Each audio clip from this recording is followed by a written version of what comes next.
Namahagi naman po si Leandro Legarda Libiste ng mahigit 150,000 na relief packs para sa mga residente ng Batangas na naapektuhan ng Bagyong Christine.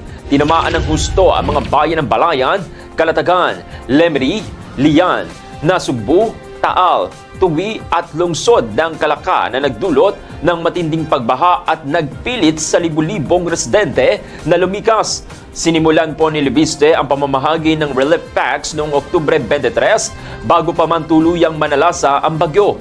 Sa tulong ng mga lokal na leader at ng kanyang foundation, Lingkod Legarda Libiste, nakarating ang tulong sa lahat ng 284 na barangay sa Kanlurang, Batangas. Kasama sa kanilang ipinamahagi ngayon ng mga materyales sa pagpapatayo ng bahay para sa mga nawalan ng tirahan. Si Libiste mismo ang nagpondo sa pamamahagi bilang tugon sa kakulangan ng pondo ng mga lokal na pamahalaan para mabilis na mapagbangon ng mga nasalanta. Ayon sa Lingkod Legarda Libiste, layunin nilang matulungan ang bawat pamilya sa Kanlurang, Batangas. Good morning, Batangas.